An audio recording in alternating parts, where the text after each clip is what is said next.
Have you ever wondered how to find true inner peace without desperately chasing after it? Imagine bringing serenity and balance into your life in a natural way without forcing anything. In this video, we'll explore Buddhist wisdom that teaches us to stop running after what always slips away and instead become magnets for harmony and happiness. Get ready for a journey of self-discovery that may completely change the way you see life. Don't chase, attract. The art of letting go, how detachment leads to freedom. Have you ever felt that no matter how much you try to hold on to things, they always end up slipping away? Picture yourself walking along a mountain path, carrying a backpack filled with stones. At first it feels manageable, but with every step the weight grows heavier, your shoulders ache, your breath shortens, and the climb becomes harder. You keep pushing forward because you believe those stones are important, but deep inside you know that each one represents a fear, an obsession, a tie that no longer serves you. Now imagine placing those stones down, one by one.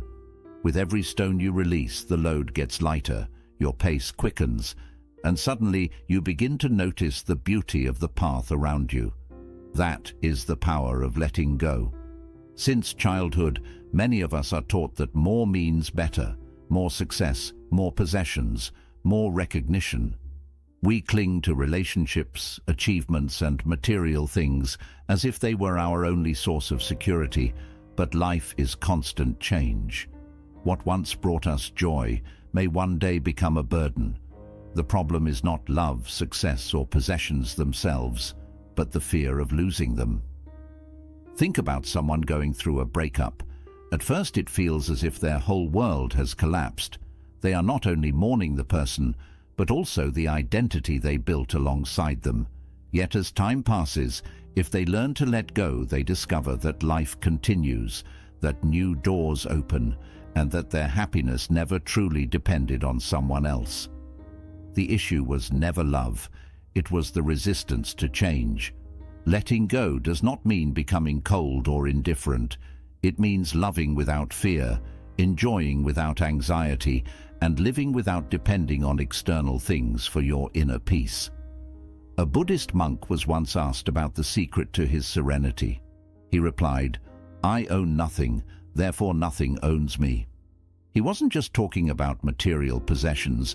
He meant he did not cling to opinions, to the past, or to fixed expectations of how life should be.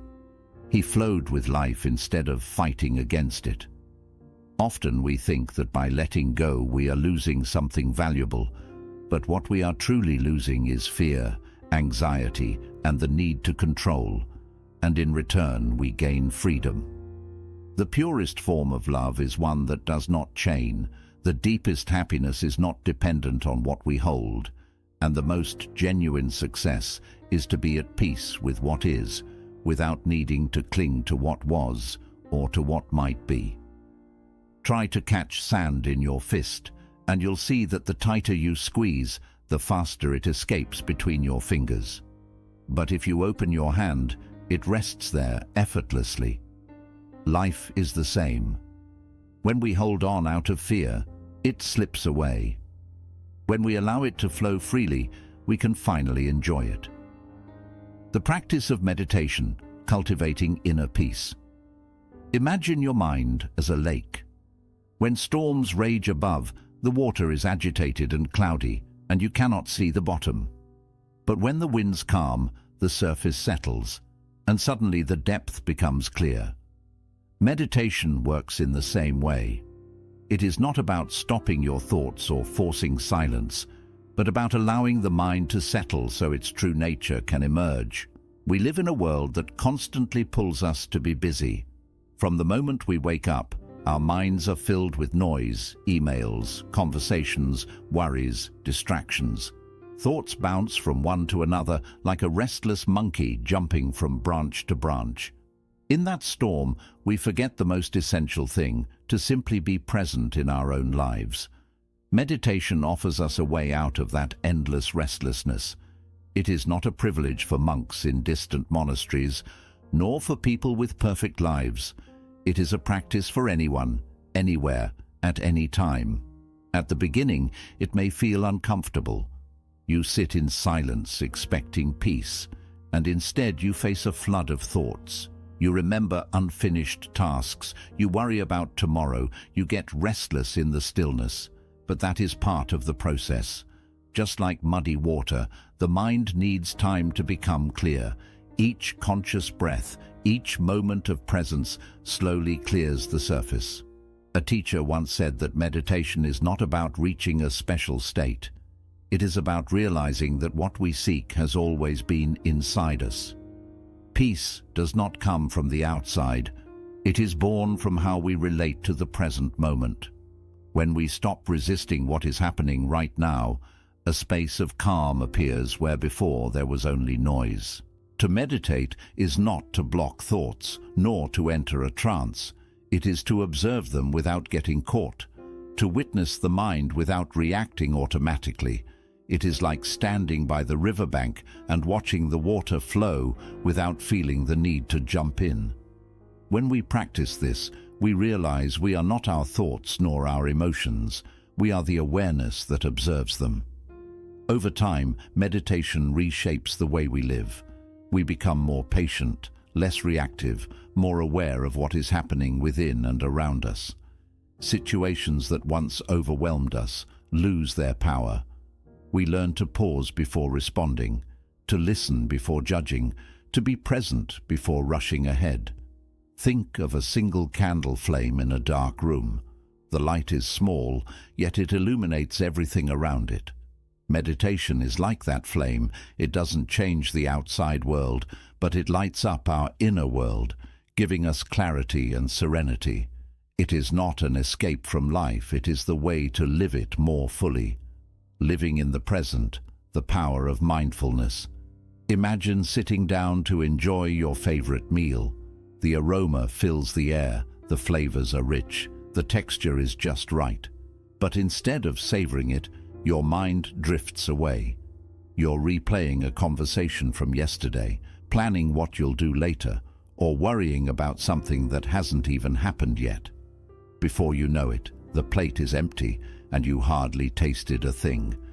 That is how many of us live. Our bodies are in one place, but our minds are elsewhere, lost in the past, worried about the future, distracted by countless thoughts. We carry regrets about what has already passed and anxieties about what has not yet arrived. And in doing so, we miss the only reality that truly exists, the present moment. Buddhism teaches us that mindfulness is the key to living fully. It is not simply a meditation technique, but a way of being in the world. To live mindfully means to give our full attention to what we are doing, to feel each moment with presence, without being pulled away by unnecessary thoughts. When we live this way, even the simplest actions become rich and meaningful. There is a story of a seeker who spent years chasing enlightenment. He visited temples, read sacred books, practiced many techniques, but peace always seemed just out of reach. Finally, he went to a teacher and asked, "What is the secret of awakening?" The teacher replied, "When I eat, I eat. When I walk, I walk. When I breathe, I breathe." The seeker was confused. "But everyone does that," he protested. The teacher smiled. "No. When you eat, you are thinking of 1,000 other things. When you walk, you are worrying about the future. When you breathe, you hardly notice you are alive. The difference is not in what we do, but in how we do it." We live in a culture that constantly pushes us to do more, to move faster, to prepare for what's next instead of being where we are. Multitasking has become a badge of honor, but in truth, it robs us of presence. We sit in a conversation but check our phones. We work while dreaming of rest, and when we rest we feel guilty for not working. And life slips past unnoticed. Mindfulness invites us back to simplicity. It invites us to reclaim the ability to be fully present, eating, walking, breathing. These are not just routine actions. They are opportunities to wake up, to connect with life in its purest form. When we eat, we can actually taste the food, feel the texture, notice the aroma. When we walk, we can sense the ground beneath our feet, the rhythm of our steps, the air brushing against our skin. When we listen, we can hear someone fully without preparing our answer before they finish speaking. Every moment has something to offer, but only if we are present enough to receive it. One powerful exercise is mindful breathing. You don't need a special place or much time. Just pause, close your eyes if you wish, and focus on the sensation of air moving in and out. The mind will wander, but each time you bring it back to the breath, you are strengthening your capacity to be present. Another practice is mindful walking. Instead of rushing from one place to another, slow down. Feel each step as it touches the ground. Notice the sounds around you, the temperature of the air, the rhythm of your body moving through space. Even a short walk can become a meditation if you give it your full attention. The benefits of mindfulness go beyond a moment of peace. Much of our suffering comes from being trapped in thoughts of the past or fears of the future, but the past is gone and the future hasn't yet arrived. Only the present is real. When we learn to stay here, we release unnecessary worries. We respond instead of reacting, and we find beauty in the everyday. Life stops feeling like an endless list of things to do and becomes a series of precious moments. If you've ever watched a child at play, you've seen pure mindfulness. The child is completely absorbed in what they're doing, not thinking about what comes next or what happened before. They are immersed in joy, in presence, in the moment itself. That capacity is still within us. Mindfulness is the path back to it. It is not about changing what we do, it is about changing how we live it. Eating, walking, working, resting, every activity can be an opportunity to wake up, to connect deeply with life as it unfolds. And when we learn to live in the present, we discover that happiness was never something to chase. It was here all along, waiting for us in this very breath, in this very moment. The law of karma. Actions that attract well-being. Every action we take plants a seed. Each thought, word and deed is like dropping something into the soil of our lives. Some seeds sprout quickly, others take longer. But eventually, every seed produces fruit. This is the essence of karma. It is not some distant cosmic judgment, nor a punishment handed down from above. It is simply the natural law of cause and effect. Often when we hear the word karma, we imagine dramatic situations, someone doing harm and then being struck down by fate. But karma is present in the small and ordinary moments, just as much as in the big ones. A kind word to a stranger can brighten their entire day. A careless remark can leave a wound that lingers. A generous act can ripple outward in ways we may never see. Think of a farmer. He does not expect to eat the day after planting his seeds. He understands that the harvest takes time. In the same way, the results of our actions do not always appear immediately. Sometimes it may even seem as if harmful behavior is rewarded or as if good deeds go unnoticed. But just as some seeds take longer to break through the soil, karma unfolds in its own time. There are lives built on lies, greed or selfishness that may look successful on the surface for a while.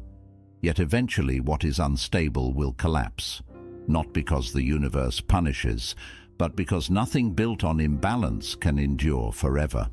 At the same time, small acts of goodness may seem invisible at first, but they create the conditions for well-being, both within ourselves and around us. Karma also teaches us an important truth. We cannot control the actions of others, only our own. Many times we suffer because someone hurt us, and we long for justice or revenge. But holding on to resentment only poisons us further. To act wisely is to let go of the desire to control outcomes and instead focus on the seeds we ourselves are planting. Imagine someone who responds to cruelty with anger. They plant more seeds of pain which grow into more suffering. But if that same person responds with patience, compassion, or dignity, they plant a different kind of seed, one that may transform the entire situation over time. There is a saying, if you want to know your past, look at your present. If you want to know your future, look at your actions today. Every choice we make is shaping what comes next, and it is never too late to start sowing differently. To attract well-being into our lives, we must become sources of well-being for others. It is not only about avoiding harm, but about actively cultivating good, showing generosity, practicing honesty, acting with compassion, treating others with the same dignity we wish to receive. These are all seeds that transform the soil of our lives. If we want a future filled with harmony, the time to plant wisely is now. Karma is not a distant philosophy, it is the daily reality that every moment offers us. The question is not whether it works, but what kind of seeds we choose to plant today. Compassion and empathy, connecting heart to heart.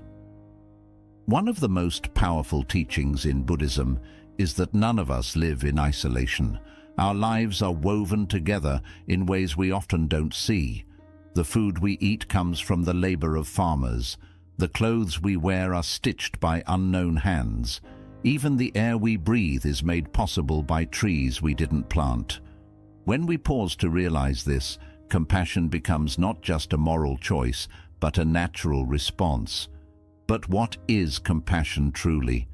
Many people confuse it with pity or weakness. They imagine compassion means letting others take advantage of us or tolerating harmful behavior. Yet compassion is something much deeper. It is the capacity to see the suffering of others as real, as if it were our own, and to respond with wisdom and care. Compassion is not passive, it is active, it is a strength, not a weakness.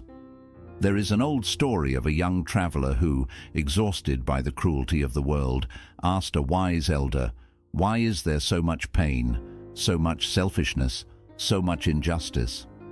The elder pointed to a crooked tree in the forest and asked, "Do you hate the tree because it does not grow straight, or do you accept it as part of the forest?" In the same way, compassion means looking at the world and at each person with understanding rather than judgment. When we practice compassion, we begin to see what lies beneath people's actions. The stranger who seemed rude may be carrying years of loneliness. The person who lashes out may be drowning in their own unresolved pain. Compassion does not mean excusing harm, but it does mean refusing to let hatred be our response. It means remembering that suffering often hides behind anger, cruelty, or indifference. In Buddhism, there is a practice known as metta bhavana, or loving-kindness meditation. It begins with wishing well for ourselves. May I be happy, may I be at peace, may I be free from suffering. Then, step by step, we extend those wishes outward, to loved ones, to neutral people, even to those we've had conflicts with. At first, it may feel unnatural. Why should I wish happiness for someone who hurt me? But as we practice, we realize that resentment is another stone in our backpack. Letting go of it frees us just as much as it frees the other. Compassion is like learning to float in a river.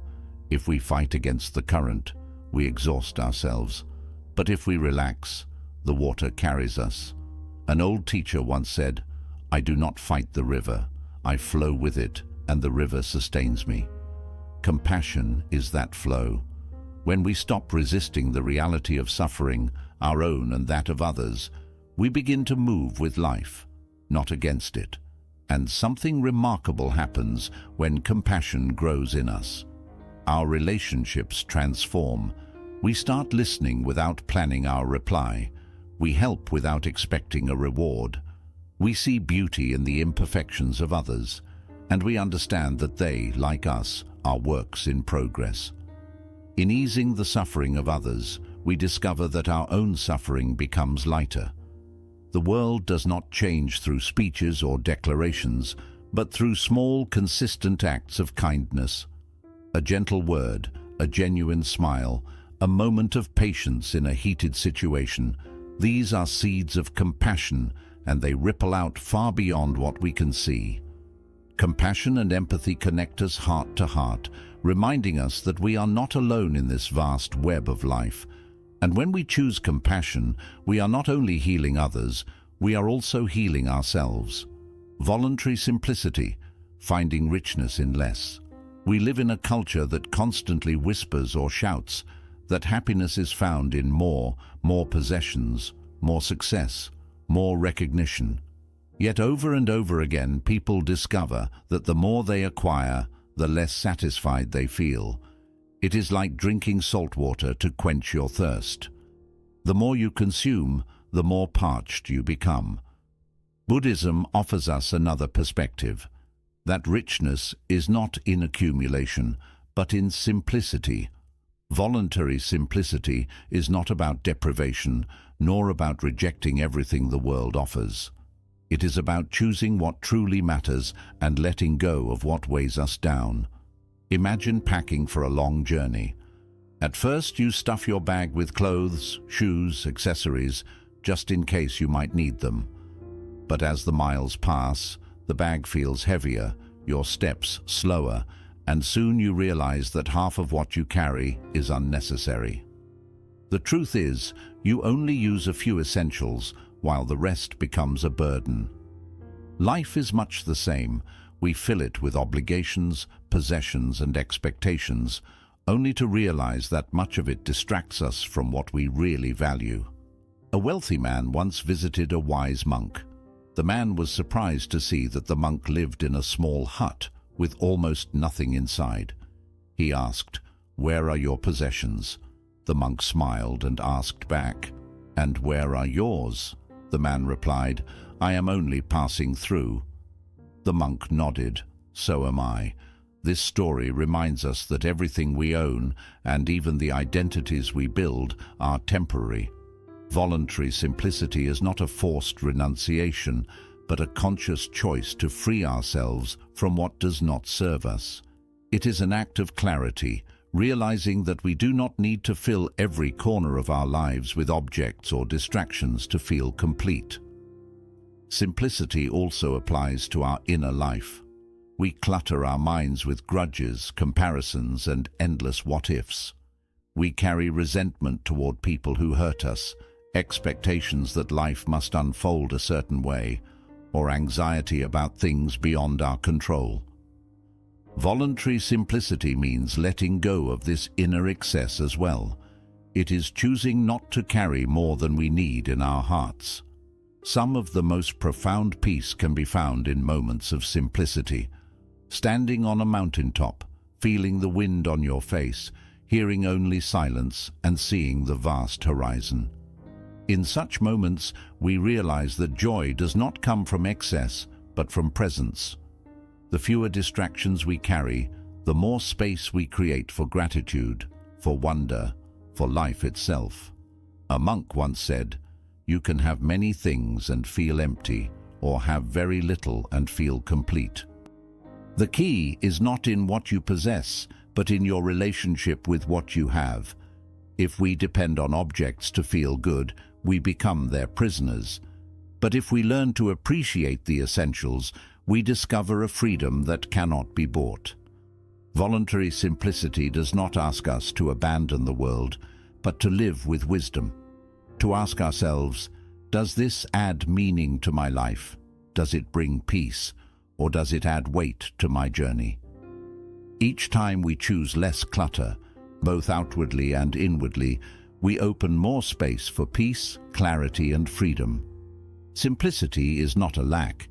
It is a fullness born from letting go of what is unnecessary.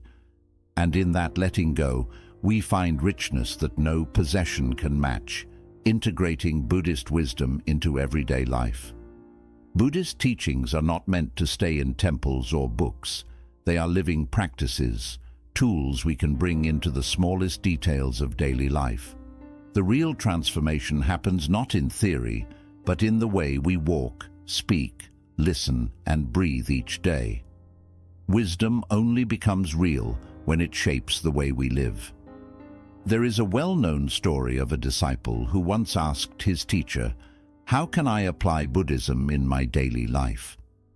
Instead of answering with philosophy, the teacher poured a cup of tea and handed it to the student. Confused, the disciple waited for more explanation. The teacher finally said, "Start with this. If you can drink tea with awareness, you can live your whole life with awareness." What the teacher meant is simple, yet profound. Every action, no matter how ordinary, is an opportunity to practice. When you drink a cup of tea, notice the warmth, the smell, and how the cup feels in your hands. If you are fully present in that moment, you are already practicing mindfulness. The challenge is that modern life pulls us in many directions. We are often rushing, balancing responsibilities, stuck to screens, and chasing endless to-do lists. It can feel hard to bring Buddhist wisdom into such a busy life, but it is right in the middle of this busyness that these teachings matter most. Think about meditation. It doesn't require hours in a quiet monastery. Even one mindful breath before a meeting, or a short pause before replying to a message, can shift the energy of the moment. These small pauses remind us that peace is not far away. It is right here, right now, if we choose to return to it. Think about compassion. We often see compassion as something big, like giving our whole lives to helping others. But compassion also lives in small, everyday moments, holding a door open, choosing gentle words instead of harsh ones, or listening fully when a friend shares their pain. The Dalai Lama once said, "Be kind whenever possible. It is always possible." These small acts matter. They spread outward, changing not only others, but us too. Karma is lived one moment at a time. Every word we speak, every intention we hold, and every choice we make shapes the road ahead. When we live with awareness of this, even simple actions take on meaning. Choosing honesty when lying feels easier. Choosing patience when irritation appears. Choosing generosity even in small ways. These choices build a life guided by wisdom instead of fear or desire. Then there is simplicity. In a world pushed by constant wanting, simplicity becomes a bold choice. It is not about giving up everything, but about choosing clearly. Do I really need this object, this commitment, this worry, or is it just adding weight? Simplifying our spaces, our schedules, and our thoughts creates room for what truly matters. When Buddhist wisdom becomes part of daily life, spirituality stops feeling separate from living. Washing dishes becomes meditation. Driving to work becomes a chance to practice patience. Conversations turn into moments to listen with care. Every moment, no matter how ordinary, becomes part of the path. It's important to remember that this is not about being perfect. We will still lose patience, get distracted, and make mistakes. Buddhism does not ask for perfection. It asks us to return, again and again, to awareness. Each time we notice we've drifted and gently come back to the present, we are practicing.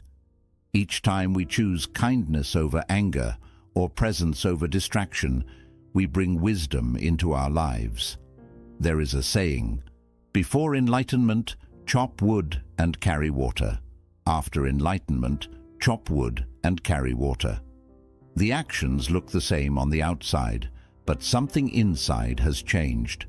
The difference is in how we live, with awareness instead of distraction, with compassion instead of indifference, with freedom instead of clinging. In the end, Buddhist wisdom is not about escaping the world. It is about fully living in it. It is about changing how we relate to ourselves, to others, and to each moment. These practices are not separate from life. They are life. When we bring them in, every step, every breath, and every choice becomes a path toward peace. From chasing to flowing, trusting life's natural rhythm. Much of our suffering comes from the habit of chasing. We chase success, we chase approval, we chase happiness, as if it is always just ahead. And the more we chase, the more tired we become, because life was never meant to be chased. It was meant to be lived. Buddhism invites us to move from chasing to flowing.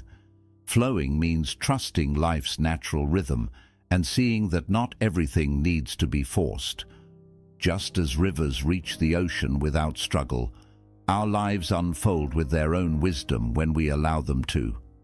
Imagine standing in a river and trying to walk against the current. The water pushes back, every step feels heavier, and your energy slowly fades. But when you turn and move with the flow, the river carries you with ease. This is the difference between chasing and flowing. Chasing pushes against life, asking everything to bend to our will. Flowing moves with life, trusting that the current knows the direction. Flowing does not mean doing nothing.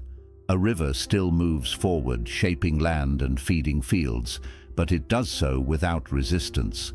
In the same way, flowing through life means acting with purpose while loosening the grip of control. It is giving your best effort and then releasing the outcome. Think about the times when life felt most in balance. Often they were not the moments you forced, but the moments that unfolded on their own. The right chance appeared when you stopped obsessing. A connection grew when you stopped searching. Peace came when you stopped trying to create it. Trusting life's rhythm means letting go of the illusion of control. We cannot control other people's thoughts, changing situations, or the passage of time. What we can choose is how we show up, with awareness, kindness, and openness. When we do, we begin to see that life supports us more than it pushes against us. There is a phrase often shared in Buddhist teachings, let go or be dragged. When we cling, chase, and insist that life meet our expectations, we get pulled by frustration and disappointment. But when we loosen our grip, we find a quiet sense of freedom. We begin to trust how life unfolds, even when it looks different from what we planned. Flowing with life does not mean avoiding difficulty. Rivers still meet rocks, storms, and obstacles, but they adapt, sometimes moving around what blocks them, sometimes shaping a new path. In the same way, flowing means meeting challenges with flexibility instead of stiffness, and trust instead of fear. To stop chasing and begin flowing is to understand that fulfillment cannot be chased like a reward. It grows on its own when we align with the present moment, live with awareness and compassion, and let life move through us instead of trying to control every detail. At the heart of Buddhism is a simple truth. You don't need to run after happiness. When you stop chasing, when you release control, when you let the river carry you instead of fighting it, peace, joy, and freedom start to find you. So the invitation is simple. Stop forcing, stop running, stop chasing. Trust the flow of life. Don't chase. Attract. If this message spoke to you, take a moment to pause and reflect. What is one thing you're ready to release today to create space for peace? Share your thoughts in the comments. And if you stayed until the end, write this simple phrase below. Don't chase, I flow. If you found this teaching helpful, share it with someone who might need this reminder. Together, we can spread awareness and compassion. Subscribe for more Buddhist wisdom for everyday life. Until next time, remember, you don't need to chase, just flow, and what truly matters will find its way to you.